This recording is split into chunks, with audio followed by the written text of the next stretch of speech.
সুপ্রিয় দর্শক শ্রোতা, আসসালামু আলাইকুম। দেশ অথবা দেশের বাইরে থেকে প্রিয় বন্ধুরা, শুক্রবারের এই গহীন রজনীতে যে যেখান থেকে বাস্তব পুরীর অলৌকিক গল্প শোনার জন্য আমার সঙ্গে যুক্ত হয়েছেন আমি আপন। আর যে আপন জীবনের গল্পের ১৬৪৬তম পর্বে আপনাকে প্রতিদিনের মতো স্বাগতম জানাচ্ছি। দর্শক বন্ধুরা, আজ আমি আপনাকে শোনাবো রংপুরের ভাই রিক্সা চালক জনাব আকবর আলীর জীবনের এক আশ্চর্যজনক শিক্ষণীয় বাস্তব জীবন কাহিনী। বন্ধুরা, আজকের গল্পের টাইটেল রিক্সা চালক আকবরকে বিয়ে করে পরি, অতঃপর হয় ৩ সন্তান। প্রিয় বন্ধুরা, জীবনের গল্পের অনুষ্ঠানে আজ আমি আপনাদেরকে সম্পূর্ণ এক ব্যতিক্রমধর্মী শিক্ষণীয় বাস্তব জীবনের গল্প শোনাবো, যে গল্পের মাঝে রয়েছে ভয়, ভীতি আর পরীর সঙ্গে একজন সাধারণ রিক্সা চালকের প্রেম আর বিয়ের এক ভয়ানক রোমাঞ্চকর গল্প। এই গল্পের মাঝে আমরা উল্কা দিঘি বলে একটা দিঘির সঙ্গে পরিচয় হয়েছে, যেটা রংপুরের প্রত্যন্ত এলাকায় অবস্থিত। সেই দিঘির সঙ্গে ঘটে যাওয়া রোমাঞ্চকর ঘটনাগুলো আশা করব শুরু থেকে শেষ পর্যন্ত শুনবেন, এবং গল্প শেষে জনাব আকবর আলীকে ঠিক আপনার মতো করেই একটা মন্তব্য কমেন্ট বক্সে লিখবেন। ধন্যবাদ সবাইকে। সুপ্রিয় দর্শক বন্ধুরা, আসসালামু আলাইকুম। আমার নাম মোহাম্মদ আকবর আলী, আমার বাড়ি রংপুর বিভাগে। বন্ধুগণ, আমি আমার জীবনের গল্পটা শুরু করার শুরুতে আপনাদেরকে আমার পরিবারের সম্বন্ধে জানিয়ে রাখি। আমার পরিবারে আমি আছি, আমার বাবা আছে, মা আছে, রয়েছে আমার ছোট একটা বোন সহ ছোট একটা ভাই। আমরা টোটাল 2 ভাই 1 বোন। আমাদের পরিবারটা রংপুর বিভাগ থেকে অনেক দূরের সবুজ শ্যামলে গড়া কোনো এক ছোট্ট অজপাড়া গায়ের এক নিম্নবিত্ত পরিবার। আমার বাবা পেশায় একজন রিক্সা চালক। আমি খুব ছোটোবেলা থেকে দেখে এসেছি আমার বাবা মূলত একজন মুদি দোকানদারই ছিলেন, কিন্তু সময়ের স্রোতে পালাক্রমে আমার বাবা এখন শেষ বয়সে এসে রিক্সা চালাচ্ছেন। আমার রয়েছে বড় 2 জন জেঠু সহ ছোট একটা কাকা। আমার বাবাই এই পরিবারে একমাত্র উপার্জন করতেন। আমার বাবা উপার্জন করে আমার বড় 2 জেঠুকে লাইনে উঠাই দেয়, এবং আমার ছোট কাকাকে আমার বাবা নিজের অর্জিত টাকায় সরকারি চাকরি দিয়ে দেয়। কিন্তু বাইরে সবাই লাইনে ওঠার পরে আমার বাবাকে লাথি মেরে বাবার ওই দোকান থেকেই বের করে দেয়। শেষ বয়সে আসে আমার বাবা সংসার চালাতে বড় হিমশিম খাচ্ছিলেন, তাই তো তিনি রিক্সার পেডেলে পা রাখতে বাধ্য হয়। বাবার এই বুড়ো বয়সের এমন কষ্ট আমার ঠিক সহ্য হচ্ছিল না। আমিও পড়াশোনায় মোটামুটি ভালো ছিলাম, কিন্তু আমার বাবার এই কষ্ট দেখে আমিও আমার বাবার সঙ্গে রিক্সার কাজে জড়িত হয়ে পড়ি। নিজের রক্তের ভাইদের উপরে রাগ অভিমান করে একটা সময় আমার বাবা বাড়ি ছেড়ে দেয়। বাড়ি ছেড়ে দিয়ে আমাদের নিজ গ্রাম থেকে অনেক দূরের জনশূন্য একটা দ্বীপের মতো একটা নির্জন জায়গায় আমার বাবা আমাকে, আমার বোন, ভাই আর আমার মাকে নিয়ে একটা ছোট্ট সুখের সংসার বাঁধে। সেখানে আমার বাবা সকাল থেকে রাত অবধি পর্যন্ত রিক্সা চালায়। রিক্সা চালিয়ে যে টাকা আনে তা দিয়ে আমার বাবা, আমরা বেশ ভালোভাবেই চলতেছিলাম। আমিও মাঝে মাঝে আব্বুর সঙ্গে রিক্সায় চালাতাম। এরকম করতে করতে একটা সময় এসে খুব খেয়াল করে দেখলাম আমার বাবা দিনের প্রায় বেশিরভাগ সময় আমাদের বাড়ি থেকে খানিকটা দূরে একটা দিঘি আছে, যে দিঘির নাম হচ্ছে উল্কা দিঘি। আমার বাবা ওই উল্কা দিঘির পাড়ে গিয়ে বসে থাকে। হঠাৎ করে আব্বার এই বসে থাকা দেখে আমি একটু অবাক হয়ে গেলাম। যেমন আব্বা আগের মতো রিক্সাও চালায় না, রিক্সা চালাতে যায় না, বেশিরভাগ সময় ওই উল্কা দিঘির পাড়েই বসে থাকে। কিন্তু ঘরের মধ্যে খাবার, চাউল টাউল এগুলো কিন্তু ঠিকঠাক মতোই আসতেছিল। তখন আমি বেশিরভাগ রিক্সা চালাতাম, বাবা খুব বেশি একটা চালাতো না। এই করতে করতে আস্তে আস্তে দেখতাম আমাদের বাড়িতে কিছু মহিলার আনাগোনা। কারণ কিছু মহিলারা আমার আব্বার কাছে আসতো। আব্বা মহিলাগুলোকে দেখে খুব ক্ষিপ্ত হয়ে যেত, খুব রেগে যেত, বলতো আপনারা কেন আসছেন, চলে যান। কিন্তু তারপরেই মহিলাগুলো আমার আব্বার পায়ে পায়ে ঘুরতো। একটা পর্যায়ে আমি মায়ের কাছে জানতে পারি আমার বাবা নাকি ওই উল্কা দিঘির পাড়ে কি পাইছে। আব্বার সঙ্গে নাকি কী জানি একটা জিনিস এসেছে, এবং আসার পরে ওই জিনিসটা আমার আব্বুর সঙ্গে আছে, এবং এই জন্য মহিলারা আমার আব্বুর কাছে আসে। খোলাখুলিভাবে আমি একদিন আব্বাকে জিজ্ঞেস করলাম, আমার আব্বা কিন্তু গরিব হতে পারে, কিন্তু তারপরেও কখনো কোনো দিন আমার কাছে কোনো কথা লুকায়নি। আমি বললে পরে আমার আব্বা আমাকে সাফ সাফ উত্তর দিতেন। আমি আব্বাকে বললাম, আব্বা আপনি কি করেন এই উল্কা দিঘির পাড়ে, আর মহিলারাও বা কেন আপনার কাছে আসে? আমার আব্বা বলে, উল্কা দিঘির পাড়ে একজনের সঙ্গে আমার পরিচয় হয়েছে, কিন্তু তারপরে আমি ওনাকে দিয়ে কোনো কাজ করাতে চাই না। তারপরে মহিলাগুলো পিঁপড়ার মতো আমার পিছু ধরে আছে। কেন তারা আমার সঙ্গে এমন করছে আমি বুঝতে পারছি না। আমি কোনো কবিরাজি করতে চাই না। আমি আব্বাকে বললাম, সত্যি কি আব্বা উল্কা দিঘির পাড়ে আপনার সঙ্গে এমন কিছু ঘটেছে? আমার আব্বা বলে, হ্যাঁ, তবে যেটা ঘটেছে এটা বিস্তারিত আমি বলতে পারবো না। আমি তখন বিভিন্ন মানুষদেরকে বকাঝকা করতাম যে আমার আব্বা কবিরাজি করবে না, আমার আব্বার টাকা পয়সার দরকার নেই, আপনারা আসবেন না। কিন্তু ভাই আমার আব্বার সঙ্গে কিছু একটা জিনিস ধরা দিয়েছে। আব্বা শুধু এটুকুই বলেছে, ওই কিছু একটা জিনিস থাকার পরও আমাদের পরিবারে খুব অভাব, মানে এতটাই অভাব যে আমাদের নুন আনতে পান্তা পোড়ায়, আমরা 3 বেলা 3 মুঠো ভাত ঠিকমতো খেতে পারি না। আব্বা একটু হয়তো দিনের 1 কি 2 ঘন্টা বা 3 ঘন্টা বড়জোর রিক্সা চালায়, আর বাকি সময়টা আমিই চালাই, আর আব্বা উল্কা দিঘির পাড়ে বসে থাকে। এরকম করে সময়গুলো কাটতে কাটতে একটা সময় আমার আব্বা খুব ধ্যানমগ্ন হয়ে গেল। আমি জানি না যে আব্বা কেন জানি বারবার আমাকে একটা কথা বলতো যে, আকবর আলী, আমি যে কোনো সময় চলে যেতে পারি, আমি যদি চলে যাই তুই আমার ছেলে মেয়েগুলা আর আমার বউয়ের প্রতি আমার বউকে দেখে রাখিস, তোর মাকে দেখে রাখিস। এই কথাগুলো আব্বা আমাকে সবসময় বলতো। আমি আব্বাকে বললাম, আব্বা আপনার এমন কি বয়স হয়েছে, এখনও জ্যাঠারা বেঁচে আছে, আপনি আপনার 2 ভাইয়ের ছোট, তা আপনি এখনই মৃত্যুবরণ করবেন, এমন কথা আপনি কেন বলতেছেন? আব্বা বলে, দুনিয়াতে আসার একটা সিরিয়াল আছে, কিন্তু দুনিয়াতে যাওয়ার কোনো সিরিয়াল নাই। বাপের আগে ছেলেও মরে যায়, অথবা ছেলের আগে দাদাও চলে যায়, এরকম কোনো নিয়ম নাই যে দুনিয়া থেকে যাওয়ার কোনো সিরিয়াল আছে, কোনো সিরিয়াল নাই, যে কোনো সময় চলে যেতে পারে। আমি আব্বাকে বললাম, তা ঠিক আছে, কিন্তু তারপরেও আপনি কেমন জানি একটু ধ্যানমগ্ন হয়ে গেছেন। আমি খুব খেয়াল করে দেখেছি, উল্কা দিঘির পাড়ে গিয়ে আপনি যখন বসেন না, আপনি জানি কেমন হয়ে যান। আব্বা আপনি আর উল্কা দিঘির পাড়ে যাইয়েন না। আমার আব্বা বলে, না, ওখানে যেতে আমাকে বাধা দিস না। তো এই করতে করতে প্রায় অনেক দিন কেটে গেছে। তো একটা সময় হয়েছে কি, আব্বা ওই উল্কা দিঘির পাড় থেকে আর বাড়ি আসতো না, মানে সারা দিনেও আসতো না, সারা রাতেও আসতো না, দিন রাত মিলিয়ে উল্কা দিঘির পূর্ব পারে আমার আব্বা বসে থাকতো।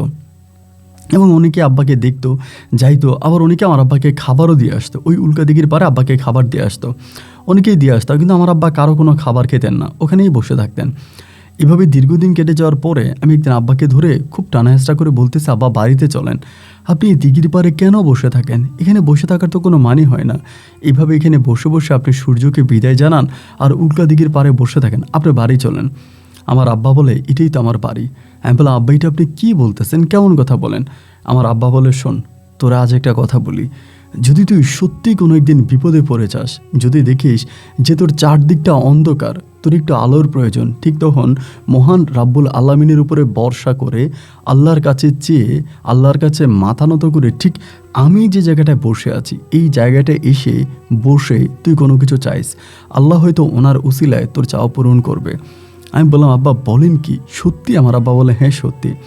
এই কথা আমার আব্বা যেদিন আমাকে বলেছিল তার ঠিক 3 দিন পরে হঠাৎ করে একদিন সকালবেলা খবর এলো, উল্কা দিঘির পূর্ব পারে আমার আব্বার নিথুর দেহটা পড়ে আছে। সবাই দৌড়িয়ে গেলাম, যাওয়ার পর যা দেখলাম, দেখি রীতিমতো চোখ কপালে উঠে গেছে। আমার আব্বা উল্কা দিঘির পূর্ব পারে শুয়ে আছে পশ্চিম দিকে মাথা করে, এবং আমার আব্বার মাথার পাশে অনেকগুলো ফুল রাখা, এবং খুবই নতুন একটা জায়নাজার কাপড়, মানে একটা সাদা কাপড় আমার আব্বার গায়ে দেওয়া। মনে হয় যেন কেউ উল্কা দিঘিতে আমার বাবাকে গোসল করিয়ে তারপরে এপারে শুইয়ে দিয়েছে। এই অবাক দৃশ্য দেখার পরে আমি সত্যিই ভয় পেয়ে গেলাম। কি ব্যাপার, একটা মানুষ যদি মারা যায়, এখানে তো কোনো লোকজন নাই, আমার আব্বাকে কেই গোসল করালো? আব্বাকে গোসল করানো হয়েছে, আব্বা যে একদম পরিষ্কারটা দেখা যাচ্ছে, গায়ে সাদা কাপড় দেওয়া, মাথার কাছে ফুল রাখা, এই সব কিছু আমাদেরকে ভীষণ অবাক করেছিল। তারপরে আমরা আব্বার ওই বডিটা নিয়ে বাড়িতে আসি। বাড়িতে আসার পরে আমরা পুনরায় আবারও গোসল দিই, এবং গোসল দিয়ে আব্বার উপরে থাকা ওই জানাজার কাপড় দিয়েই আমরা আব্বার জায়নাজার নামাজ সম্পূর্ণ করি এবং আব্বাকে কবরস্থ করি। আব্বার কবরস্থ হয়ে যাওয়ার পরেই তখন মোটামুটি সব কিছু ঠান্ডা হয়ে গেছে, শীতল হয়ে গেছে। তারপরেও এলাকার মানুষরা অনেকে আমাদেরকে সাহায্য সহযোগিতা করতো। তবে আমার আব্বার একটা কড়া আদেশ ছিল, মানে যদি কিছু চাইতেই হয় তবে আল্লাহর কাছে চাইবা, যদি কেউ দেয় তবে আল্লাহই দিবে, অন্য কেউ দিবে না, কারো সাহায্য নেওয়ার চেষ্টা করবা না। এগুলো আমার আব্বা সবসময় আমাকে বলতো, একমাত্র রাব্বুল আলামিন ছাড়া। তো আমার আব্বা তো মারা গেছে, মারা যাওয়ার পরে তখন আমার ছোট ভাইটাও বড় হয়েছে, ছোট বোনটাও বড় হইতে আছে, মা পরিবারে মোটামুটি অনেকটা খরচ, আর আমিও দেখতে শুনতে অতটা বড় সড়ো না বা অতটা বিল্ডার্স কোনো মানুষ না, আমি মোটামুটি একটু মানে আপনার হ্যাংলা পাতলা মানুষ। আমিও দিনের একবেলা রিক্সা চালালে আরেক বেলা হাঁটতে পারি না। সংসারে তখন প্রচণ্ড অভাব। আব্বা মারা যাওয়ার পরে আমার আম্মু কেমন জানি আব্বার শোকে শোকে অনেকটা অসুস্থ হয়ে গেছে। ঠিকমতো খাওয়া দাওয়া করে না, ঘুমায় না, বেশিরভাগ সময় আব্বার কবরের কাছে গিয়ে বসে থাকে। এইভাবে সময়গুলো কাটতে কাটতে হঠাৎ করে আমার আম্মার মাঝে এক ধরনের একটা রোগ দেখা দিল। রোগটা কি, আমার আম্মার গায়ে জ্বর আসছে, খুব নর্মালি যেরকম জ্বর আসে এরকম জ্বর আসছে। আসার পরে আমি আম্মার জন্য ফার্মেসি থেকে আপনার সাধারণ ওষুধগুলো নিয়ে আসি। এই ওষুধগুলো আমার মাকে আমি খাওয়াই, কিন্তু খাওয়ানোর পরে আমার আম্মার মাঝে কোনো পরিবর্তন নেই। যখনই কোনো পরিবর্তন পাচ্ছি না, আমি অবাক হয়ে গেলাম, কী ব্যাপার, ভালো হয় না কেন? তখনকার আপনার ডাক্তারের চেয়েও কবিরাজের পাওয়ার বেশি ছিল। অনেকে বলা বলি করতো যে তোরা মাকে কবিরাজের কাছে নিয়ে যা। আমি তখন আশেপাশের যত কবিরাজ আছে সেই কবিরাজদের কাছে মাকে নিতে শুরু করলাম। কবিরাজ আমার মাকে দেখে, মাকে ঔষধ দেয়, কিন্তু এতে আসলে কোনো কিছু কাজ হয় না। দিন যত সামনের দিকে যাচ্ছে আমার মায়ের স্বাস্থ্যের ততটাই অবনতি ঘটতেছে। একটা পর্যায়ে আমার এলাকার লোকজন যারা আছে তারা আমাকে সাহায্য সহযোগিতা করে, যদিও আমার কাকা অথবা আমার জেঠু কেউ আমাকে সাহায্য করে না। এবং আমার বাবার পৈতৃক ভিটা থেকে আমার দাদারই দাদার সম্পদ থেকে আমাদেরকে বঞ্চিত করে আমার জেঠু আর আমার কাকা। আমরা সেখানে যাইও না। আমার মা দুঃখে দুঃখে মরতেছে, আশেপাশের মানুষরা 2-1 টাকা দিয়ে সাহায্য করে, কিন্তু তারা আমাদেরকে কোনো টাকাও দেয় না, তাদের আশেপাশে আমাদেরকে ভিড়তে দেয় না। এভাবে দীর্ঘদিন কেটে গেল। ছোট বোনটা আছে, ভাই আছে, এবং আমি এর মাঝে রিক্সা চালাই, মা অসুস্থ, কি করব না করব কোনো কিছুই বুঝে উঠতে পারতেছিলাম না। এই করতে করতে একদিন হলো কি, আমার আব্বার কথাটা মনে পড়ছে। মা তখন প্রায় টানা 3 মাস ধরে অসুস্থ, একেবারে শুকায়া কাঠ হয়ে গেছে এবং মাথার চুলগুলো প্রায় অর্ধেকের থেকেও বেশি উঠে গেছে। আমার মাকে দেখলে যে কোনো মানুষে ভাববে তার ক্যান্সার হয়েছে, বা আমি এরকম চিকিৎসাও করেছি, ডাক্তার বলেছে কোনো ক্যান্সারও নাই, কিন্তু কী রোগ সেটাই ধরতে পারে না। তখন আমার আব্বার কথা মনে হলো। আমার আব্বা তো একদিন আমাকে বলেছিল, যখন দেখবা যে তোমার চারপাশটা অন্ধকার, তবে আল্লাহর উপরে ভরসা করে তুমি এই জায়গায় এসো। তখন আমি করলাম কি, আমার আব্বার কথা মনে হলো।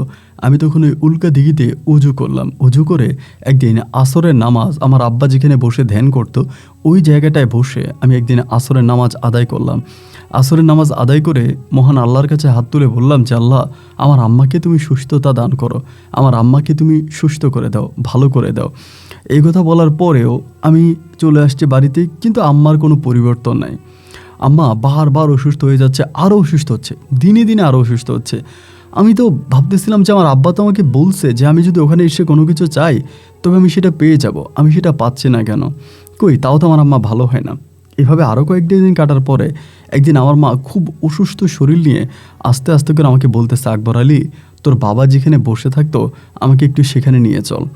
আম্মা বলতেছে। আমি বললাম, তুমি উল্কা দিঘির পাড়ে যাবা? মা বলে, হ্যাঁ যাবো। আমি ভাবলাম যে হয়তো ওই দিঘির পাড়ে নিলে আমার মায়ের একটু ভাল লাগবে। এই জন্য আসরের নামাজের শেষের দিকে আমি তখন রিক্সা চালানো বন্ধ করে আমি আর আমার ছোট ভাই, আমার বোন ধরাধরি করে আমার মাকে ওই উল্কা দিঘির পাড়ে নিয়ে গেলাম। দিঘির পাড়ের খুব সুন্দর ওই জায়গাতে আমার মাকে বসালাম। মা ওখানে বসে আছে। দেখতে দেখতে চারদিকটা অন্ধকার হয়ে আসছে, পাখিরা তার নীড়ে ফিরে যাচ্ছে। মাগরিবের আজান প্রায় দিবে বলে আমি মাকে বললাম, মা সন্ধ্যা হয়ে গেছে, বাড়ি চলো। মা আমাকে বলে, আমি তো বাড়ি যাব না। আমি বললাম, ও মা, তুমি কি বলো, তুমি বাড়ি যাবা না কেন? মা বলে, আমি এখানে যতক্ষণ বসেছিলাম আমার মনে হয় কি যে আমার ভিতরটা অনেক ভালো লাগছে, আমি একটু শান্তি অনুভব করছি, আমি এখান থেকে যেতে চাই না, আমি এখানে থাকবো।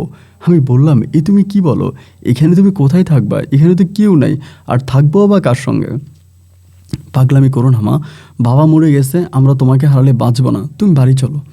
মা বলতেছে, আমি যাব না, আমি এখানেই থাকবো। যতই বুঝাচ্ছিলাম, যতই বলতেছিলাম, কিন্তু মা কোনো কথাই শুনতে রাজি নেই, তিনি এই জায়গায় থাকবে। তা তখন মাগরিবের আজান দিয়ে দেয়। আমি তখন অজু করে মায়ের পাশেই তখন মাগরিবের নামাজটা আদায় করি। মাগরিবের নামাজটা পড়ে মারে বললাম, মা পাগলামি করো না, ঘরে চলো। মা আমাকে বলে, আমি তো তোকে বলেছি আমি ঘরে যাব না, আমি এখানেই থাকবো। কি পাগলামি করতেছো, তুমি এখানে থাকবা? এখানে থাকার মতো কি এই জায়গা? এখানে তুমি কি থাকবা? আমার কথা শুনো, তুমি চলো। না, আমি কোনোভাবে আমার মাকে নিতে পারতেছিলাম না। মা একই কথায়, মা যাবে না, মা যাবে না, যাবে না, সে যাবেই না। আমরা বললাম যে ঠিক আছে, তুমি যেহেতু যাবা না, তোমার সঙ্গে আমরাও এই উল্কা দিঘির পাড়েই বসে থাকবো। সময়টা কাটতে কাটতে প্রায় এশারা চাঁদ দিয়ে দিছে, আকাশে সুন্দর একটা চাঁদ উঠেছে, তারাদের মেলা বসেছে। মাকে বললাম, মা এবার তো বাড়ি চলো। মা আমাকে বলে, আমি তো তোদেরকে 10 মাস 10 দিন পেটে ধরেছি, তোরা তো আমার সন্তান। আমি বললাম জি। মা বলে, তাহলে আমি তোদেরকে আদেশ করতেছি, তোরা বাড়ি যা, আমি আজ রাতটা এখানেই কাটাবো। আমি বললাম, মা এই ভুল আমি করব না, কারণ বাবা এই উল্কা দিকের পারে ইন্তেকাল করেছে। আমি জানি আমি যদি তোমাকে এখানে রেখে চলে যাই তাহলে তুমি মা মরে যাবা। আমার মা বলে, আমি মরবো না, ইনশাল্লাহ আমি বেঁচে থাকবো, তুই আমাকে এখানে রেখে যা, তোর ভাই আর বোনকে নিয়ে তুই বাড়ি যা, আমার কিচ্ছু হবে না, আমি এখানে থাকবো। একটা সময় দেখলাম যে না, মা এখান থেকে যাবেই না, এবং আমাদেরকে তাড়ানোর জন্য মা বেশ উঠে পড়ে লেগেছে। শেষ পর্যন্ত আমার ছোট ভাইটা আমাদের বলতেছে, ভাইয়া মা তাইলে এখানে থাকুক, আমরা তাইলে চলে যাই, চলেন। মা যেহেতু এত করেই বলতেছে। এরপরে আমরা তখন চলে গেছি, বাড়িতে চলে গেছি আমি, আমার ভাই আর আমার বোন চলে গেছে। আমার ওই তাড়া নিতে আমরা চলে আসছি। বাড়িতে আসার পরে অনেকক্ষণ হয়ে গেল, ঘুমাইতে পারতেছি না। মানে মা ওইখানে বসে আছে, আমাদের চোখে কি আর ভাই ঘুম আছে? আমরা ঘুমাই না। আমার ভাই বলতেছে, ভাইয়া ঘুমান, আমার বোন বলতেছে ঘুমান। একটুখানি তন্দ্রায় গেছি, এমন সময় দেখলাম কি ফজরে আজান দিয়ে দিছে। আজান দেওয়ার সঙ্গে সঙ্গে আমি আমার ভাই আর বোনের বললাম যে আজান তো দিছে, চল আমরা এবার গিয়ে মারে নিয়ে আসি। আমার ছোটো ভাইটা বলতেছে, ভাইয়া মাত্র তো আজান দিছে, এখন ঘর থেকে বেরোয়া ঠিক হবে না, একটু সময় দেন, আর একটু পরেই আমরা বের হব, কিছুটা আলো ফুটুক। এরকম করতে করতে একটা পর্যায়ে আমি বললাম, না রে, আমার ভিতরটা কেমন জ্বালাফালা করতেছে, আমার মনে হয় আমার মা মনে হয় মরে গেছে, আমার মা মনে হয় বাইচা নাই, তুই চল তো। আমি চল। আমার ভাই তখন যেতে চায় না, তারপরও জোর করে আমার বোন আর ভাইকে নিয়ে আমি উল্কা দিঘির পাড়ে রওনা দিলাম। উল্কা দিঘির পাড়ে গিয়ে আমি তো অবাক।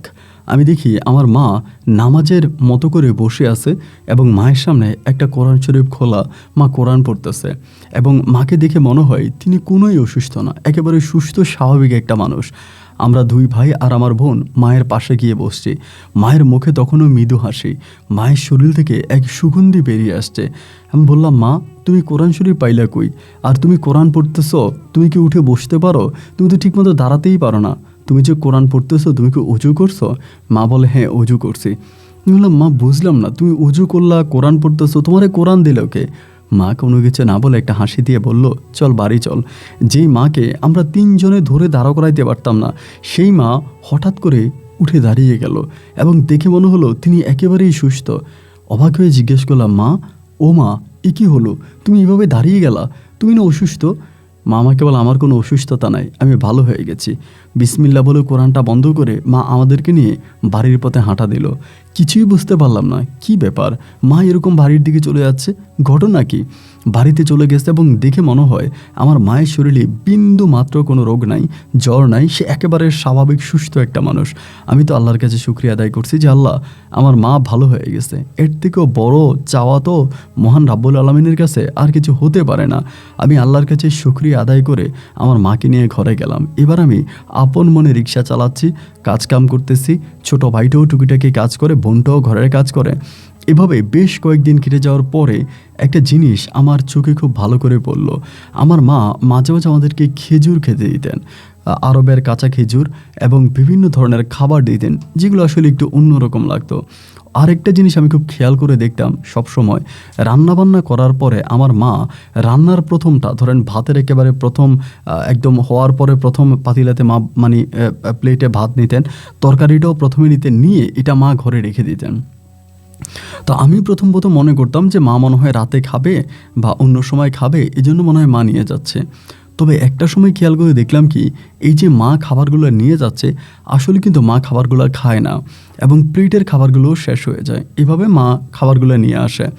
কয়েকটা দিন কেটে যাওয়ার পরে আমি একদিন জিজ্ঞেস করলাম, মা আসলে বিষয়টা বুঝলাম না, তুমি খাবার নিয়ে যাও এবং সেই খাবারটা আবার তুমি প্লেট খালি করে নিয়ে আসো, তা তুমি কি এত খাবার খাইতে পারো? মা আমারে বলে, না আমি তো এত খাবার খাই না, আমি তো তোদের সঙ্গে যা খাই তাই। তাই আমি বললাম, আমাদের সঙ্গে যা খাও তাই যদি হবে, তাহলে এইভাবে প্লেট ভর্তি খাবার নিয়ে তুমি গেলা কই? আমার মা বলে, আমার আরেকটা মেয়ে আছে, তো সেই মেয়েটারে দিলাম। যে তোমার আরেকটা মেয়ে আছে? কেমন মেয়ে তোমার? মা বলে, আমারই মেয়ে, নাম হচ্ছে আলেয়া। আমি বললাম, তোমার কথাবার্তা কিছু বুঝি না মা, তুমি ওই উল্কা দিঘির পাড় থেকে আসার পরে কেমন জানি একটু উদ্ভট কথাবার্তা বলছো। আমার মা বলে, কোনো উদ্ভট কথাবার্তা নয়, আমি ঠিক আছি। আমার বোন আর আমার ভাই তখন আমারে বলতেছে যে ভাইয়া আম্মার সঙ্গে মনে হয় কিছু একটা আছে। তা আমিও তো বুঝছি যে কিছু একটা তো আছেই, তা না হলে তো আসলে আম্মা এইভাবে স্বাভাবিকভাবে সুস্থ হয়ে মানে উল্কা দিকের পাড় থেকে বাড়ি আসতে পারে না। কিছু তো একটা আছে, এখন কিছু কি আছে এটাই বুঝতে পারতেছিলাম না। আমি, আমার ভাই, আমার বোন আমরা সেটাই মানে খুঁজে বেড়াচ্ছিলাম মায়ের মাঝে যে আসলেই তার মাঝে কি আছে। তো কিছুই বুঝতে পারতেছি না, এক এক করে সময়গুলো পার করতেছি, দিনগুলো পার হইতে আছে। এরকম করে প্রায় অনেকগুলো দিন অতিবাহিত হয়ে গেল। এরই মাঝে আবার অতিবাহিত হয়ে যাওয়ার পরে একদিন হলো কি, আম্মা কোথায় জানি মিষ্টি নিয়ে আসছে। সন্ধ্যার সময় বাড়ি আসছি আমি রিক্সা নিয়ে, আসার পরে আম্মা সবাইকে মিষ্টি খাওয়াচ্ছে, আমারও বলে তোর মিষ্টি দিলাম। তো আমি মিষ্টি খাচ্ছি আর মারে বলতেছি মিষ্টি কে দিল, আর হঠাৎ করে মিষ্টি খাওয়াইতেছ, তা ঘটনা কি, কোনো বিয়ে শাদী নাকি? আমার আম্মা বলে হ্যাঁ বিয়ে। আমি বললাম বিয়ে? তা কার বিয়ে? মা বলে তোর বিয়ে। আমি বললাম এই তুমি কি বলতেছো, আমার বিয়ে? তা আমার বিয়ে আর আমিই জানি না? মা বলে এই যে তোকে জানাইলাম। আমি বললাম তা তুমি আমারে জানাইলা, তো আমার বিয়েটা কার সঙ্গে? আমি আসলে এটাই ভাবছিলাম যে মনে হয় আমার মা দুষ্টুমি করে, এটা আমার মনে আসছে যে মা মনে হয় দুষ্টুমি করতেছে। আমি বললাম তো আমার বিয়ে কার সঙ্গে? আমার আম্মা বলে ওই যে আমার একটা মেয়ে আছে আলেয়া, আলেয়ার সঙ্গে। আমি বললাম তোমার আলিয়া? তোমার আলিয়ার তো আমি কখনো দেখি নাই। মা বলে দেখলে তো তুই চোখের পলক ফেলতে পারবি না, সে তো খুব সুন্দর। আমি বললাম তা তোমার আলিয়ার আগে আমার একটু দেখাও।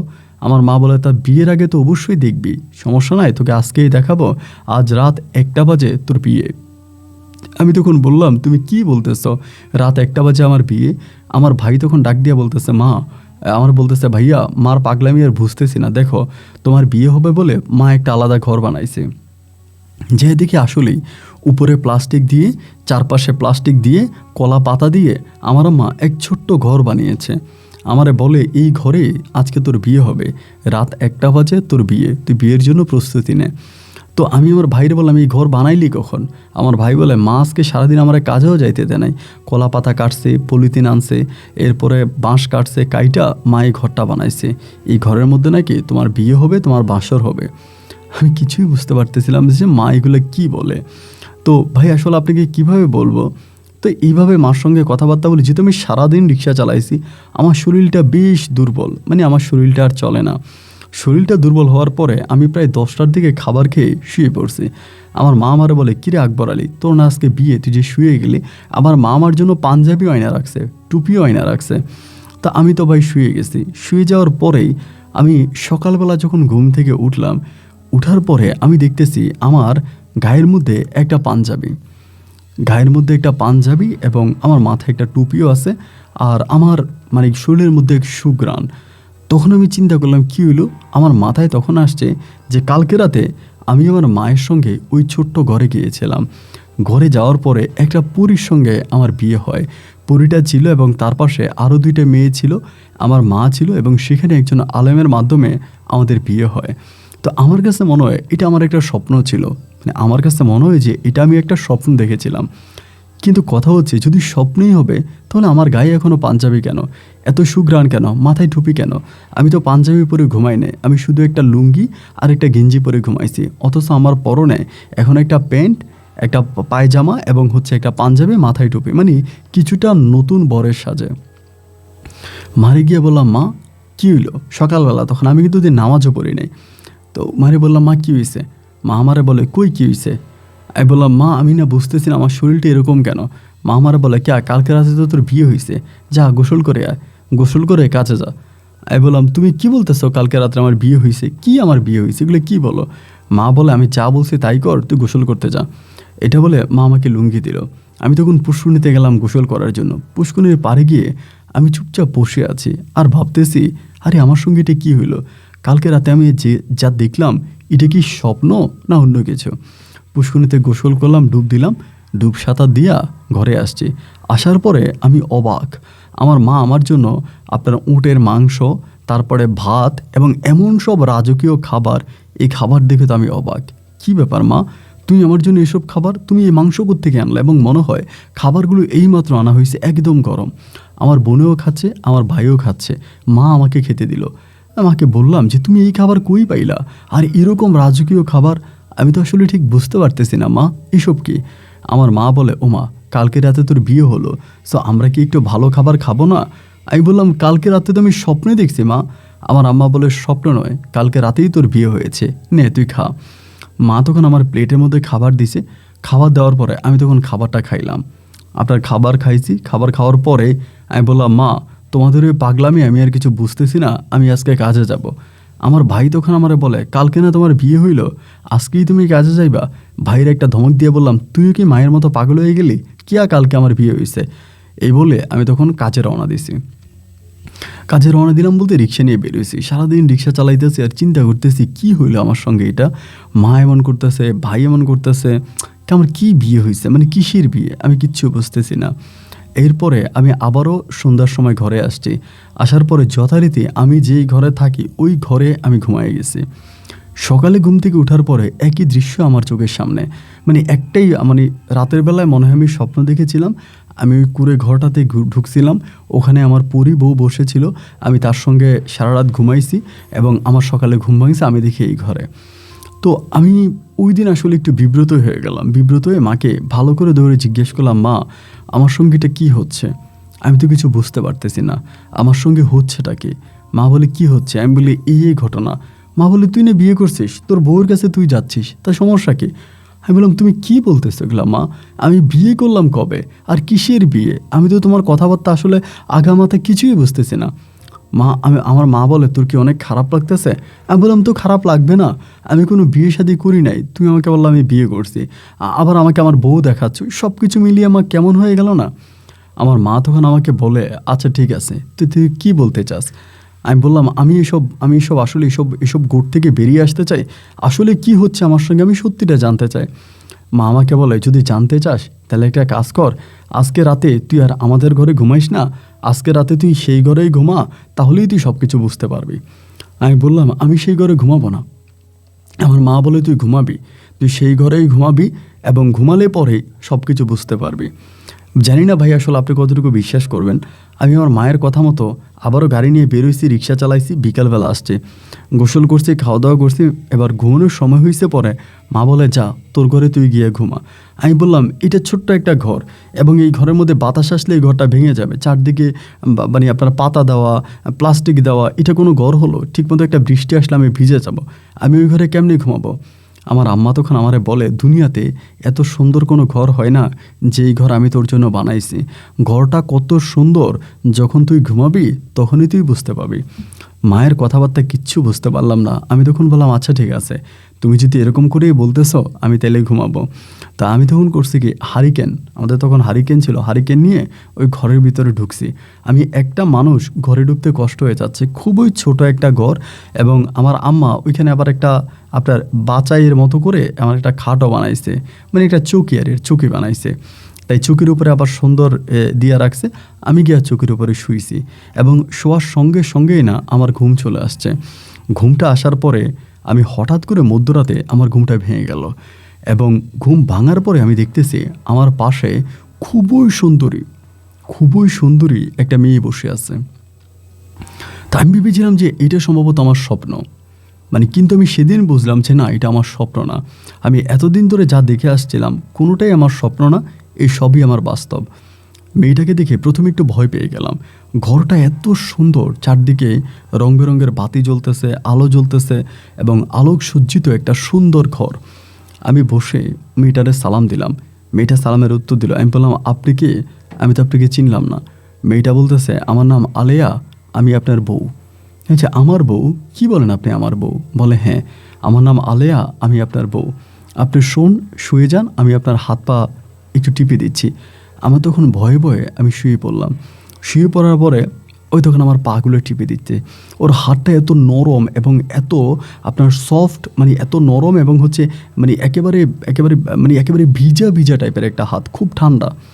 হাত পা টিপে দিতেছে এবং আমি তাকায় দেখতেছি চারদিকে কি যে আপনার এত সুন্দর আলোক সজ্জিত এক বিশাল সুন্দর ঘর। আমি বলতেছি যে এই ঘরটা কার? ওই তখন আমার দিকে তাকিয়ে বলে, এটা তো আপনার ঘর।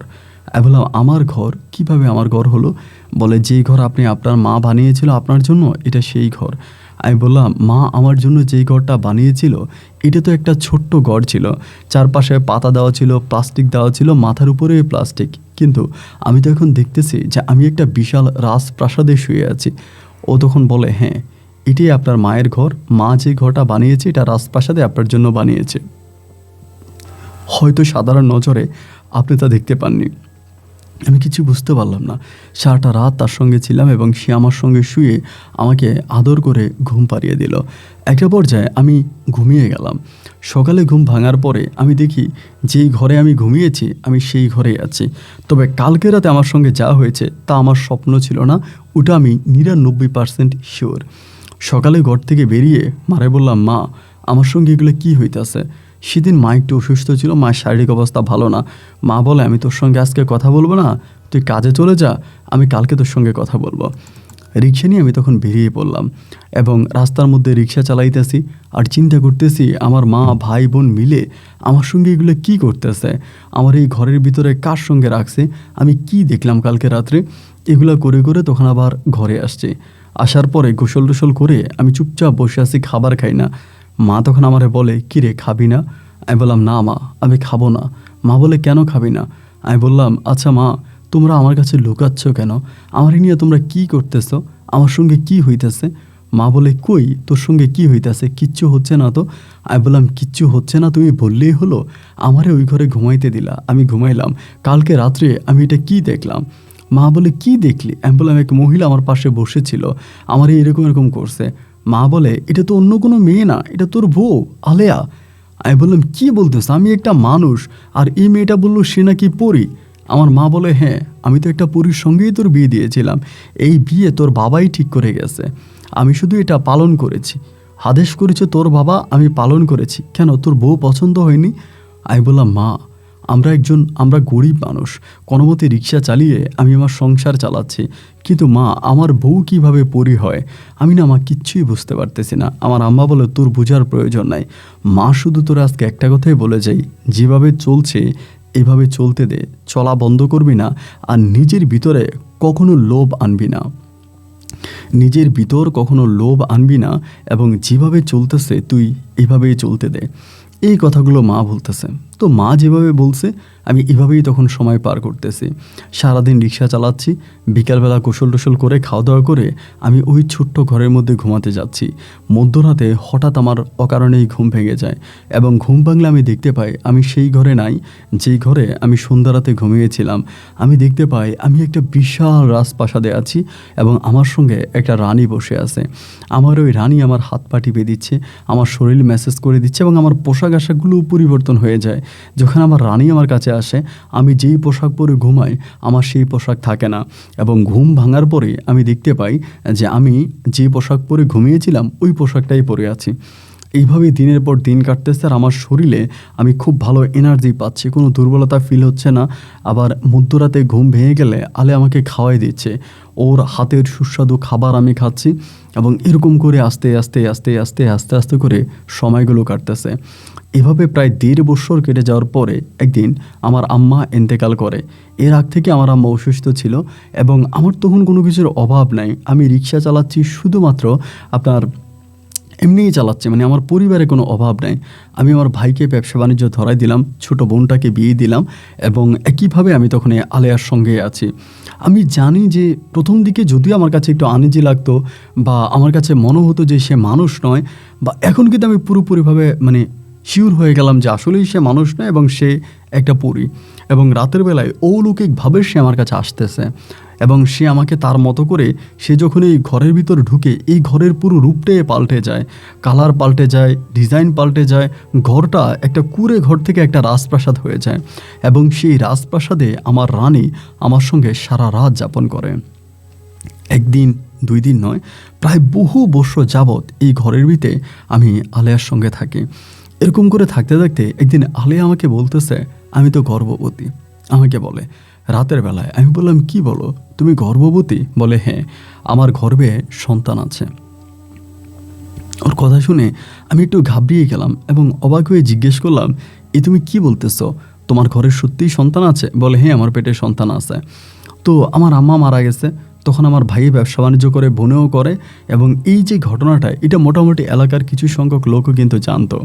তো জানলেও আমরা এটাকে স্কিপ করে যাইতাম যে না, আমার সঙ্গে কোনো পরি নাই, এবং আমি সবাইকে বলতাম যে না, এরকম কিছু না, কারণ এগুলো জানলে মানুষ আসবে এবং মানুষ আসলে পরে আরও ঝামেলা হবে। আর আলেও আমাকে সবসময় বলতো যে আমি যে তোমার সঙ্গে আছি, আমি তোমার কাছে আছি, বা তুমি আমাকে বিয়ে করেছো, এই বিষয়গুলো তুমি কখনোই কাউকে বলতে দিবা না বা কাউকে জানাবা না। আমি কাউকে জানাইতাম না। এভাবে আমি রাতের বেলা আমি যখন ঘরে ঢুকতাম তখন কিন্তু আমি কাউকে দেখতাম না ভাই, একেবারে সোজা কথা যেটা। আমি ঘরে ঢুকতাম, কাউকে দেখতাম না, ভাঙা একটা ঘর, ভাঙা একটা খাট, ওই খাটের উপর আমি ঘুমাইতাম। একটা পর্যায়ে ঘুম আসলে পর আমার ঘুমটা ভেঙে যেত, এবং ভাঙলে আমি সেই ঘুমের ঘরে আলিয়াকে দেখতে পেতাম। আলিয়া আমার কাছে আসতো। এভাবে সময়গুলো কাটতেছে, দিন রাতগুলো কাটতেছে।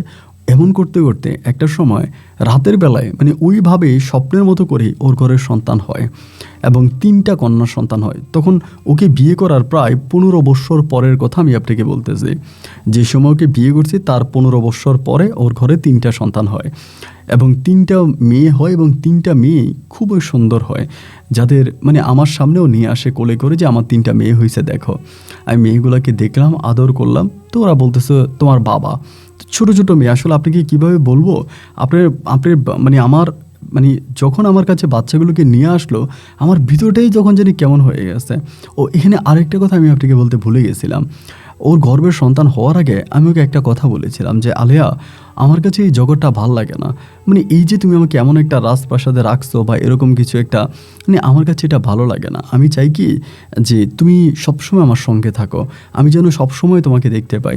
এভাবে একটা সময় তোমাকে দেখতে পাই, আরেকটা সময় দেখতে পাই না, এটা আমার ভালো লাগে না। আমি চাই সারাক্ষণই যেন আমি তোমাকে দেখতে পাই। এবং সে আমার এই কথা যথারীতি রেখেছে। আমি আপনাকে কীভাবে বলবো যে এই জিনিসগুলো আসলে বিশ্বাস করানো বড় কঠিন। যাদের সঙ্গে ঘটে তারাই জানে। যেই ছোট্ট ঘরে আমি আলিয়াকে নিয়ে থাকতাম, এই ঘরের বাইরের দিকে তাকালে আপনার কাছে মনে হবে যেটা খুবই ছোট একটা ঘর, প্লাস্টিকে, কাগজে এবং পাতায়, মানে পাতায় পেঁচানো একটা ছোট্ট কুঁড়ে ঘর, এইটা মনে হবে। কিন্তু আমি যখনই ঘরের দরজাটা খুলতাম, মানে ভাঙা দরজাটা আমি যখনই খুলতাম, আমি তখনই দেখতাম যেটার ভিতরে একটা রাজপ্রাসাদ, বিশাল বড় একটা রাজপ্রাসাদ, এবং আমি ওই রাজপ্রাসাদে আছি। আবার যখনই ঘর থেকে বেরোতাম, বের হলে পরে আমি দেখতাম স্বাভাবিক, মানে এটা শুধুমাত্র আমার সঙ্গেই ঘটতো। আমি যদি আপনাকে আমার ঘরে নিয়ে যাই, আপনি দেখবেন যে এটা আমার একটা ঘর, ছোট্ট একটা ঘর, একটা চেয়ার নাই, একটা টেবিল নাই, কিচ্ছু নাই, ভাঙা একটা চৌকি আছে, ওই একটা ঘর। কিন্তু যখনই আমি ঘরের ভিতরে ঢুকবো, ঠিক তখনই আমি অন্য কিছু দেখতে পাবো। আমি দেখবো যে আমি বিশাল একটা রাজপ্রাসাদে আছি, আমার আলেয়া আমার কাছে আছে, আমার সন্তানরা আমার কাছে আসতেছে, মানে এক অন্যরকম অবস্থা। তো এইভাবে আমি তখন রিক্সায় চালাচ্ছি, ওর সঙ্গে থাকতেছি, রিক্সায় চালাচ্ছি, ওর সঙ্গে থাকতেছি। তো আমি দুঃখ করে ওকে মাঝে মাঝে বলতাম যে আলেয়া, সবাই বলে, মানে অনেকেই বলা বলি করে আমি পরীকে বিয়ে করেছি, আমার সঙ্গে পরী আছে, এটা অনেকেই বলে, কিন্তু আদত আমি যে একজন গরিব রিক্সা চালক, আমি এখনও আমার রিক্সায় মানুষ উঠায়, আমি পরিশ্রম করে রিক্সা চালাই। তুমি তো একটা পরী, তোমার তো অনেক ক্ষমতা আছে, তুমি তো চাইলে আমাকে অনেক কিছু দিতে পারো, তুমি আমাকে দিচ্ছ না কেন? ও আমাকে সবসময় একটা কথাই বলে, তুমি যেভাবে আছো এভাবেই তুমি ভালো আছো। যদি তোমার কাছে প্রচুর অর্থ হয়ে যায়, তুমি অনেক ধন সম্পদ বা অনেক টাকার মালিক হয়ে যাও, তবে এটা তোমার জীবনে ক্ষতি বয়ে আনবে, ভালো কিছু বয়ে আনবে না। তুমি এখন যেমন আছো এটাই তোমার জন্য পারফেক্ট, এটাই তোমার জন্য ঠিক আছে। ওই কথাগুলো বলতো, কিন্তু আমার কথাগুলো ভালো লাগতো না, যে এটা আসলেই কি কোনো জীবন? আমি কেমন চলতেছি না, আমার আরও বেটার কিছু করা লাগবে, আমার আরও ভালো কিছু করা লাগবে, আমার আরও উপরে ওঠা লাগবে। আমি শুধু এই জিনিসগুলোই চিন্তা করতাম যে না, এইভাবে হতে পারে না, আমি আরও উপরে উঠবো, আমার আরও অর্থ সম্পদ লাগবে, আমার আরও টাকা পয়সা লাগবে, আরও ধন সম্পদ লাগবে। তা আমাকে সবসময় বলতো তুমি লোভ ছোট করো, জীবনে যত লোভ করবে তত শান্তি হারাবে। এটা আলেয়ার কথা ছিল, জীবনে যত লোভ করবে তত শান্তি হারাবে। তো এরকম করে যেভাবে বুঝাইতো আমিও বুঝতাম। এভাবেই তার সঙ্গে আমার দিন রাত মিলিয়ে কাটতেছে। এভাবে প্রায় আরও 8 থেকে 10 বৎসরের মতো কেটে যায়। আলেয়ার 3টা সন্তান আমার সঙ্গে থাকে। আমি মাঝে মাঝে যখন রিক্সা নিয়ে বেরোই, আমি কিন্তু তখন আমার বাচ্চাগুলোকে দেখতে পাই। আমি রিক্সা চালাচ্ছি, আমার 3 বাচ্চা আমার 3 পাশে উড়ে। আর কীভাবে উড়ে, আপনারা দেখবেন যে প্রজাপতি যেরকম উড়ে না, এই প্রজাপতি রূপে ওরা আমার 3 পাশে 3টা উঠতেছে, আমি দেখতেছি। আমার কাঁধে বসে, আবার উড়ে আমার পাশে বসে। আমি যে রিক্সা চালাচ্ছি, আমার ভিতরে কোনো ক্লান্ততা মনে হয় না। আমার ভিতরে কোনো ক্লান্তি আসে না। গ্রামের এলাকার মহল্লার সবাই জানে যে আকবর আলী একজন রিক্সা চালক, কিন্তু আমি যে আসলে কী শুরু সেটা আমি নিজেই জানতাম। আমি রিক্সা চালাচ্ছি শুধুমাত্র মানুষকে দেখানোর জন্য। ভিতরে আমি কিন্তু একজন রাজা ছিলাম, আর আমার রানী ছিল আলেয়া, আমার ছিল 3টা রাজকন্যা। আমি সব কিছু মিলিয়ে বেশ ভালো জীবনযাপনই করতেছিলাম। ঘরে যাইতাম, আলেয়া আমাকে রাজকীয় খাবার দিত, আমি সেই খাবার খেয়ে আলেয়ার সঙ্গে ঘুমিয়ে যেতাম। সকালে ঘুম থেকে উঠতাম, আমি আমার কর্মের উদ্দেশ্যে বেরোতাম। দিন শেষে আমি আবারও ফিরে আসতাম। আমার যে টাকায় ইনকাম হতো তার সব টাকাই আমি মানুষকে দান সরকার করে দিতাম এবং মসজিদে মাদ্রাসায় দিয়ে দিতাম। আমি কোনো টাকায় আমার পকেটে রাখতাম না। ব্যবসা করে আমার ভাই তখন অনেক বড়লোক হয়ে গেছে। আমার বোনকে যে জায়গায় বিয়ে দিয়েছি, আমার বোন তার ভালো অবস্থানেই আছে। আমার ভাই বোনরা আমার বিষয়ে কিছুটা জানে এবং আলেয়ার বিষয়েও তারা জানে। তারা জানে আমি কেন রিক্সা চালাচ্ছি, এবং অনেকেই আমাকে স্বাভাবিকভাবেই দেখতো, আবার অনেকে মনে করতো আমার মাথা খারাপ, ও অনেকে মনে করতো আমার সঙ্গে জিন পড়ি আছে, এই ধরনের কথা। এভাবে দীর্ঘদিন কেটে যাওয়ার পরে হঠাৎ একটা জিনিস আমার চোখে পড়লো। আমার চোখে পড়লো কি, আমি দেখতে পাই আমাদের যে উল্কা দিঘি আছে, ওই উল্কা দিঘির পারে একজন অস্বাভাবিক লোক, মানে অস্বাভাবিক বলতে কি, মানে স্বাভাবিক লোকের মতো নয়, একটু অন্যরকম পোশাক আশাক পরে একটা লোক ধ্যান করতেছে। মানে যেটা আমার মা করতো, যেটা আমার বাবা করতো, ঠিক এরকম উল্কা দিঘির পারে একটা লোকে ধ্যানমগ্নতায় আছে। আস্তে আস্তে করে মানুষজনের মুখে এই কথাটা ছড়িয়ে পড়ে। এই লোক ওই লোক সবাই এটা বলা বলি করে যে উল্কা দিঘির পারে এমন একজন লোক আছে, সে ওখানে বসে ধ্যানমগ্ন করে বা ধ্যান করে। তো সবাই যখন বলা বলি করে, একদিন আমি নিজেও লোকটাকে দেখার জন্য গেলাম। গিয়ে দেখলাম যে আসলেই উল্কা দিঘির পূর্ব পারে সে বসে দিঘির দিকে তাকিয়ে ধ্যান করতেছে। এর কোনো ব্যাখ্যা আমি খুঁজে পেলাম না। রাতের বেলায় আলেয়াকে জিজ্ঞেস করলাম যে আলেয়া, এমন এমন একটা দৃশ্য আমি দেখে আসছিলাম, উল্কা দিঘির পশ্চিম মানে পূর্ব পারে একটা লোক অস্বাভাবিকভাবে বসে ধ্যান করতেছে। তার চাওয়া কি, তার পাওয়া কি, এবং সে কেন এটা করতেছে? আলেয়া বলে, যেই লোকটাকে তুমি দেখতেছো তার নাম হচ্ছে মোসলে আলী গাজী, মানে মুসলিম গাজী। সে হচ্ছে মুসলিম গাজী এবং সে মূলত একজন ইন্ডিয়ান মানুষ। তার জন্মস্থান ইন্ডিয়াতে এবং সে যে কোনোভাবেই বাংলাদেশে এসেছে, বিয়ে করেছে, এবং বিয়ে করার পরে তার একটা নয় 3টা বউ, এবং 3টা বউর সঙ্গে সে এখনও আছে, তার কোনো সন্তানাদি হয়নি, এবং সে ওই পারে বসে আছে। সে একজন লোভীতান্ত্রিক। আমি বললাম, লোভীতান্ত্রিক মানে? লোভীতান্ত্রিক তোমার কথা ঠিক বুঝলাম না। আলেয়া তখন আমাকে বুঝিয়ে বলল যে জানো, এই উল্কা দিঘির নিচে বিশাল আকৃতির একটা স্বর্ণের পাথর আছে, এবং ওই স্বর্ণের পাথরটার লোভেই এই মুসলিম গাজী এই উল্কা দিঘির পাড়ে এসে ধ্যান করতেছে, কিন্তু সে জানে না যে এই পাথরটা সে কখনোই পাবে না। আমি আলেয়াকে বললাম, আলেয়া তুমি এটা কী বলতেছো? সত্যিই কি উল্কা দিঘির ভিতরে এরকম কোনো পাথর আছে, কোনো গুপ্তধন আছে? আলেয়া বলে, হ্যাঁ, বিশাল আকৃতির একটা স্বর্ণের পাথর এই উল্কা দিঘিতে আছে। আমি বললাম, তাহলে কি তুমি ওই পাথরটা আনতে পারবা না? ও বলে, আনা যাবে, কিন্তু আমি এটা আনবো না, কারণ এই উল্কা দিঘির যে পাথরটা আছে, ওই পাথরের নিচে অনেকগুলো দুষ্ট জিনকে বন্দি করে রাখা হয়েছে। এই দুষ্ট জিনগুলো যদি কোনোভাবে ছাড়া পেয়ে যায়, তবে তারা মানুষের জীবনকে বিস্বাদ করে ফেলবে এবং মানুষের অনেক ক্ষতি করবে। আর এই পাথরটা বের করাও এতটা সহজ নয়, আর বের করলে এটা অনেক ক্ষতি হবে। এবং আমি তখন আলেয়াকে বললাম, আলেয়া আমি তো পাথরটা পাবো না, তবে আমি পাথরটা দেখতে চাই। তখন আলেয়া আমাকে তার অলৌকিক ক্ষমতায় আমাকে পাথরটা এক নজর দেখায়। আমি দেখতে পাই এটা 3 কোণা বিশিষ্ট একটা বিশাল পাথর।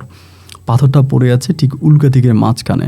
আমি তখন আলেয়াকে বললাম, আলেয়া আমার এই পাথরটা লাগবে, আমার এই পাথরটা লাগবে। ও তখন আমাকে বলতেছে, না, তুমি নিজের ভিতরে কখনো লোভ এনো না।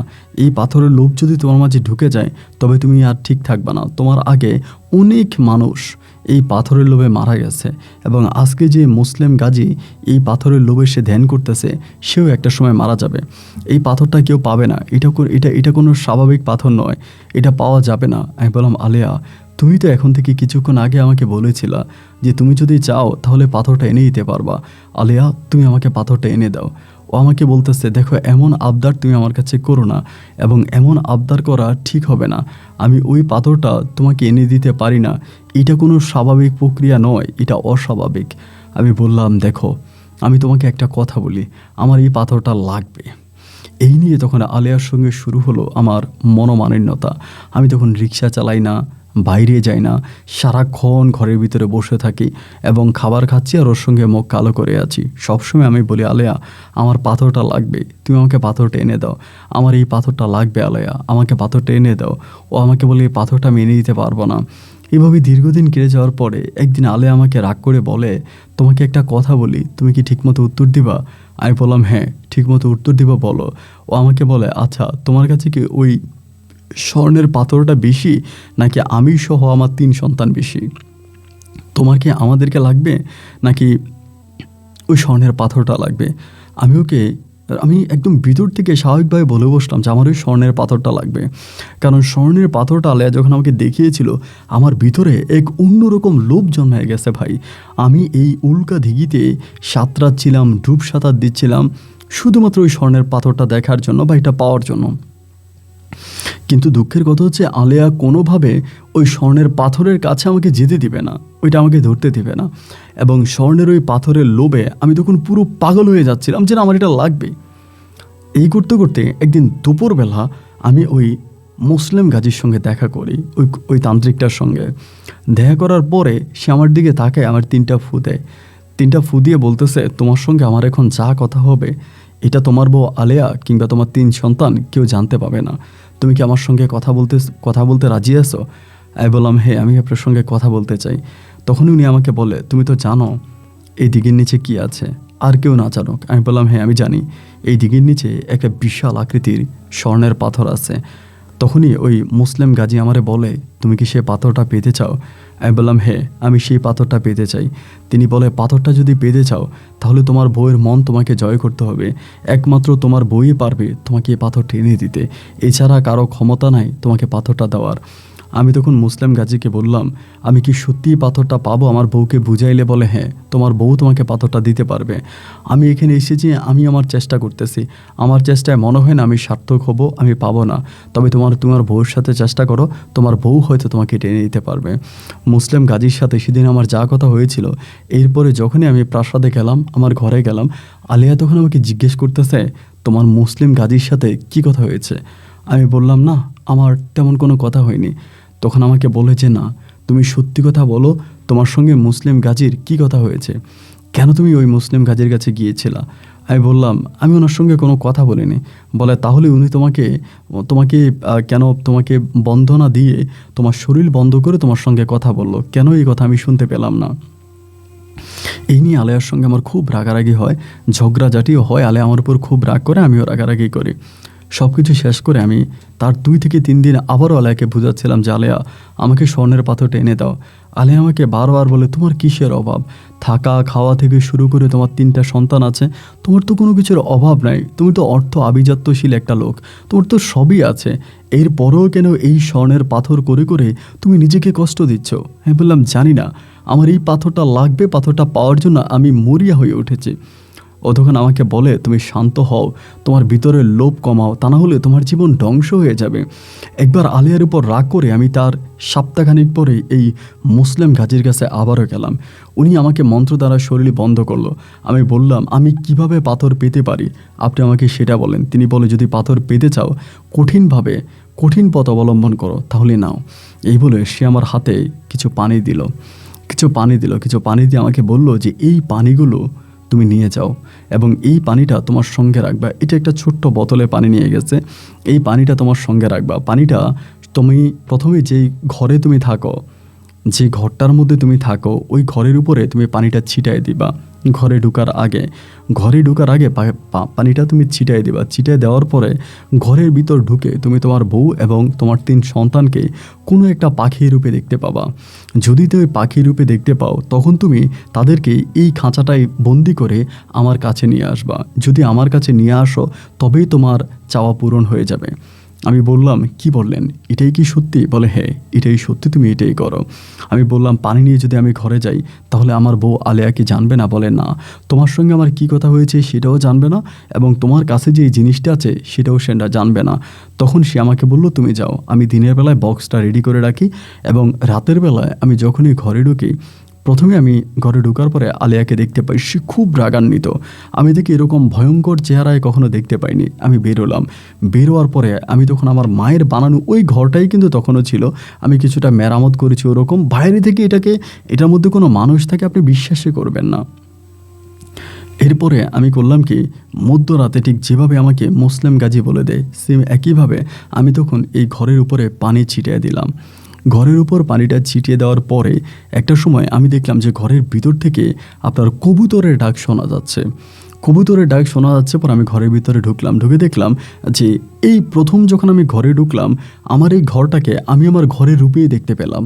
এতদিন পর্যন্ত যতবার এই ঘরে আমি ঢুকেছি আমি সবসময় দেখতাম কি এটা একটা রাজপ্রাসাদ, বিশাল একটা প্রাসাদ, কিন্তু এখন দেখতে পেলাম যে এটা একটা ছোট্ট কুঁড়ে ঘর, এই প্রথম। এবং কুঁড়ে ঘরের আমি যেই চৌকিতে ঘুমাতাম এই চৌকির উপরে একটা বড় কবুতর এবং ছোট তিনটা কবুতর। আমি এগুলোকে ধরলাম এবং এগুলো আমার সামনে আমি ধরলাম, ধরে বক্সের মধ্যে ঢুকাইলাম। মধ্যরাতে আমি তখন ওই মুসলিম গাজীর কাছে গেলাম, আপনার উল্কা দিঘির পারে। যাওয়ার পরে আমি বললাম আমি তো নিয়ে আসছি আপনি যেভাবে বলছেন এভাবে। উনি আমাকে বলে ঠিক আছে, তোমার কাজ তুমি করেছো, এবার আমার কাজ আমাকে করতে দাও, তুমি এখানে দাঁড়াও, আমি গিয়ে ওই স্বর্ণের পাথরটা নিয়ে আসছি, স্বর্ণের পাথরটা এনে তুমি আর আমি ভাগ করে নিয়ে যাব। তবে যাওয়ার সময় আমাকে অবশ্যই বক্সটা সাথে নিতে হবে, যে বক্সের ভিতরে আমি আলেয়াকে রেখেছিলাম এবং আলেয়ার 3 সন্তান, যাদেরকে এই কবিরাজ আপনার কবুতর বানিয়ে রেখেছিল। এই কবুতরের ওই বক্সটা নিয়ে কবিরাজ তখন এই উল্কা দিঘিতে লাফ দিল। আমি শুধুমাত্র এটাই দেখলাম যে কবিরাজ উল্কা দিঘিতে লাফ দিয়েছে। এরপরে আর কোনো কিছুই আমার মনে নাই। আমার জীবন থেকে প্রায় 40 বৎসর কেটে যায়, 40 থেকে 45 বৎসরের মতো আমার জীবন থেকে কেটে যায়। আমি শুধু ওই দিঘির পারে নাকি এই 40 বছর একটা কথাই বলতেছিলাম যে আপনার কি বলে মুসলিম গাজী উঠে না কেন, আমাকে স্বর্ণের পাথর দেয় না কেন, মুসলিম গাজী উঠে না কেন, আমাকে স্বর্ণের পাথর দেয় না কেন, আমাকে কেন স্বর্ণের পাথর দেয় না, মুসলিম গাজী কেন উঠে না, শুধু এগুলোই আমি শুধু বলতাম। এবং 40-45 বছর পরে আমি যখন স্বাভাবিক জীবনে ফিরে আসি আমি তখন দেখতে পাই যে আমি আর মানুষ নেই। আমি এলামত্র এলাকাতে সবাই পাগল, মানে সবার কাছে আমি পাগল, এবং পাগল ভেবে আমি এই দিঘির পাড়ে বসে থাকতাম। এবং অনেকেই আমার কাছে জানতে যাইতো যে আমি আসলে কি দেখেছিলাম। আমি সবার কাছে বলতাম যে আমার সঙ্গে এটা এটা হয়েছে, কেউ বিশ্বাস করতো না। অনেকেই বলতো আমার মাথা খারাপ হয়ে গেছে, অনেকেই বলতো আমি পাগল। কিন্তু আমি লোকের কাছে হেঁটে হেঁটে বলি মুসলিম গাজী আমার বউ আলেয়া আর আমার 3 সন্তানকে নিয়ে এই দিঘিতে লাফ দিয়েছে, সে বলেছে স্বর্ণের পাথর নিয়ে উঠে আসবে, কিন্তু মুসলিম গাজী আর উঠে আসেনি। আমার স্ত্রী কোথায়, আমার সন্তান কোথায়, আমার স্বর্ণের পাথর কোথায়, এসব বলে বলে জীবন শেষ করেছি। এখন আমি মৃত্যুর দ্বার প্রান্তে দাঁড়িয়ে আছি, যে কোনো সময় হয়তো মারা যেতে পারি। আমি সবার কাছে চিৎকার করে বলে যেতে চাই যে আমি আকবর আলী, রিক্সা চালক, আমার বউ আলেয়া এবং আমার 3 সন্তানকে নিয়ে মুসলিম গাজী আমার স্বর্ণের পাথর নিয়ে পালিয়েছে, আমাকে এসব এনে দেন। এসব বলতে বলতেই একটা সময় এই দিঘির পাড়ে আমি শেষ নিঃশ্বাস ত্যাগ করি। ধন্যবাদ বন্ধুরা, সবাইকে অনেক ধন্যবাদ এই পর্যন্ত আমার সঙ্গে থেকে রংপুরের ভাই আকবর আলীর এই গল্পটা শোনার জন্য। অনেকে বলবেন যে ভাই গল্পের শেষে তো আপনি বলেইছেন যে আকবর আলী এই দিঘির পাড়ে ইন্তেকাল করে, তাহলে আপনি কিভাবে গল্প পেলেন? হ্যাঁ, আকবর আলী মূলত আমাকে গল্পটা বলেনি, সেখানকারই আপনার খোদেজা বেগম বলে একজন মহিলা আছেন, খোদেজা বেগম। এই খোদেজা বেগম মূলত আকবর আলীর কাছ থেকেই গল্পটা শোনা, এবং এই গল্পটা তাদের ওই অত্র এলাকার প্রায় সবাই জানে। এটা বহু বৎসর আগের একটা ঘটনা, আজ থেকে বহু বৎসর আগের। এবং এই গল্পটা খোদেজা বেগম আমাকে লিখে পাঠিয়েছেন আকবর আলীর এই ঘটনাটা, এবং ওই দিঘির ছবিও তিনি আমাকে পাঠিয়েছেন। তো যাই হোক, সত্যি এক শান্ত এক দিঘি। এবং খোদেজা আমাকে যেটা বললেন যে আপন ভাই এখনও রাতের বেলায় ওই দিঘিতে আমরা ভয়ঙ্কর আকৃতির একটা জিনিস দেখতে পাই। এবং সবচেয়ে বড় কথা হচ্ছে এই দিঘির মধ্যে যখন বৃষ্টি হয়, মুষলধারে বৃষ্টি হয়, তখন আমরা দেখতে পাই যে দিঘির মাঝখান বরাবর বুটবুড়ি বের হচ্ছে। এরকম হয় যে ধরেন একেবারে পারে কোনো একটা মানে আমরা যারা গ্রামে থাকে মাঠের মধ্যে আপনার যে কাদার ভিতরে পা দিলে যেরকম উপরে আপনার বুটবুটি বের হয়, ঠিক এইরকম মনে হয় যেন কোনো একটা বড় পাথর বা কিছু একটা ফেলা হয়েছে, যার কারণে নিচ থেকে এরকম বুটবুটি ওঠে। এটা বেশিরভাগ বৃষ্টির সময় আমরা এবং আমাদের এলাকা মানুষ এই উল্কা দিঘিতে দেখতে পাই। এবং উনি আমাকে এটাও বলল যে এখনও অসংখ্য মানুষ এই উল্কা দিঘির পারে আপনার আসে, বিশেষ করে হিন্দু ধর্মের মানুষ, তারা এই দিঘির পানি নিয়ে যায়, তাদের পূজার কাজে ব্যবহার করে। আর এই দিঘিতে যে 7 রাজার দন এবং এরকম একটা স্বর্ণের পাথর আছে, এটা অনেকেই জানে। দিঘি অনেকবার সেচ দেওয়া হয়েছিল এই ঘটনার পরে, বহুবার দিঘির পানি নিষ্কাশ করা হয়েছিল ভিতরে পাথর খোঁজার জন্য, কিন্তু আসলেই কোনো পাথর এই দিঘির ভিতরে পাওয়া যায়নি। আকবর আলীর কবর এখনও আছে সেই দিঘির পারে, এবং আকবর আলীর বাপের কবর, মায়ের কবর, মোটামুটি সব কিছুই তারা ওখানে রেখেছে। এবং অনেকেই এটাকে আকবর আলীর কবর, তার মা বাবার কবরকে অনেকে মাজার বলেও আখ্যায়িত করে। কিছু মানুষ এটাকে মাজার হিসাবেও দেখে নেয়, কেউ কেউ এটাকে মানত করে সেই ওখানে গিয়ে নামাজও পড়ে। এটার ছবি বা ছোট্ট ভিডিও তিনি আমাকে পাঠিয়েছে। যাই হোক, আমি ভিডিও, ছবি বা আকবর আলীর জীবনের ইতিহাস নিয়ে কোনো কিছু বলতে চাই না, শুধু এটা বলতে চাই আপনাদেরকে। এবং গল্পটা বলার মূল উদ্দেশ্য ছিল কি ছিল না আকবর আলীর মাঝে, আকবর আলীর মাঝে ছিল নাকি সবই ছিল। অনেকেই বলতে পারেন যে এইটা আসলে কেমন কথা ভাই। আকবর আলী যখন কুঁড়ে ঘরে ঢুকতো তখন সে দেখতো যে এটা একটা রাজপ্রাসাদ, যখন সে বেরোতো তখন দেখতো এটা একটা ভাঙাঘর। এটা আপনার আমার কাছে কেমন লাগে না? আসলে আমার কাছে কেমন লাগেনি, আপনার কাছে হয়তো লেগেছে। আমার কাছে কেমন লাগেনি কেন বলি, আমি আপনার সঙ্গে ধরেন আমি যখন ঘুমিয়ে আছি, আমরা যখন শুয়ে থাকি, আমরা শুয়ে থাকা অবস্থায় দেখতে পাই যে বিশাল আকৃতির একটা সাপ এসে আমাদেরকে কামড়াচ্ছে, আমাদেরকে দৌড়াচ্ছে। আমরা স্বপ্নে কত কিনা দেখতে পাই, কি যখন ঘুম ভেঙে যায় আমরা দেখতে পাই যে না, আমি তো স্বাভাবিক ঘরে ঘুমিয়ে আছি। এরকম হয় না? সো আকবর আলীর সঙ্গে যেটা ঘটেছে এটা এমনও হতে পারে, কিন্তু তিনি তার খোদেজা যেটা বলেছিল যে আকবর আলী নাকি এমনভাবে বলেছিল যে সে দিনের বেলাও দেখতো, রাতের বেলাও দেখতো, বা প্রজাপতির আকারে তার 3 সন্তান সে রিক্সা চালাতো, তার আশেপাশে ঘুরতো। এই সবই আসলে অলৌকিকতা। আমরা আসলে যা দেখি না তা নিয়ে আসলে বিশ্লেষণ কিভাবে করতে পারবো? আমি আপনাদেরকে কিভাবে বুঝাবো যে বাতাসের রং এরকম হয় এরকম হয়, কারণ বাতাস তো দেখা যায় না। ঠিক তেমনি এই জিনিসগুলো দেখা যায় না, এগুলো আসলে লুকায়িত। এবং এটা লুকায়িতই কথাবার্তা। আর গল্পটা শোনানোর একটাই মাত্র উদ্দেশ্য যে লোভে পাপ আর পাপে মৃত্যু। হ্যাঁ বন্ধুরা, কিছুই ছিল না এ আকবর আলীর, পেশায় ছিলেন একজন রিক্সা চালক। সেখান থেকে আলেয়া নামের এক পরী তাকে বিয়ে করে, তাকে এক পরীর রাজ্যে নিয়ে যায়। সে রাজ্যের রাজকুমার আপনার রাজা থাকে আকবর আলী, তার রানী থাকে আলেয়া, এবং তার 3টা রাজকন্যাও থাকে। অথচ এত সুখ থেকেও আকবর আলী শেষ পর্যন্ত 40 বছর পাগল থেকে ইন্তেকাল করেছে। তার সবচেয়ে বড় কারণ হচ্ছে লোভ। আপনার কাছে ঠিক যা আছে তা দিয়ে যদি আপনি শুকরিয়া আদায় করেন, আপনার কাছে যেটা আছে আপনি এটাতেই যদি বলেন যে আলহামদুলিল্লাহ, দেখবেন আপনার এটার মাঝে আপনি যে শান্তি বা সুখ পাবেন, যার অনেক কিছু আছে সে এটাতেও শান্তি পাবে না। কারো দেখবেন বিশাল এক বিল্ডিং, অনেক বড় বিল্ডিং, সে অনেক টাকার মালিক, অনেক দামি বিল্ডিংয়ে 10 তলার উপরে 2 ফ্ল্যাট বাড়িতে বা 10 তলা বিল্ডিংয়ের উপরে সে ঘুমাচ্ছে। হ্যাঁ, আপনি একটা মাটির ঘরে ঘুমিয়ে তার দিকে তাকিয়ে আপনি বললেন যে সে থাক না তার মতো, আমার মাটির ঘরেই আমার শান্তি, আলহামদুলিল্লাহ। বিশ্বাস করেন এই মাটির ঘরে ঘুমিয়ে আপনি যে শান্তিটা পাবেন না, আর ওই লোক রাজপ্রাসাদে ঘুমিয়েও সেই শান্তিটা পাবেন না, মানে সেই শান্তিটা পাবে না। সুতরাং যেটা পেয়েছেন সেটাকে আলহামদুলিল্লাহ বলে কবুল করে নেন, আর যেটা পাননি সেটা আপনার ভাগ্যে নেই, আপনার কপালে নেই, বা সেটা পেলে হয়তো আপনার জীবনে অনেক ক্ষতি হতো, তা মনে করে ভুলে যান বা ছেড়ে দেন। জীবন সুখের হবে, গ্রান্টেড মি। আজ এখানেই বিদায় বন্ধুরা, এবং এই গল্প নিয়ে কোনো মতামত থাকলে কমেন্ট বক্সে লিখবেন। দেখা হবে নতুন দিন নতুন কোনো গল্পে। আসসালামু আলাইকুম।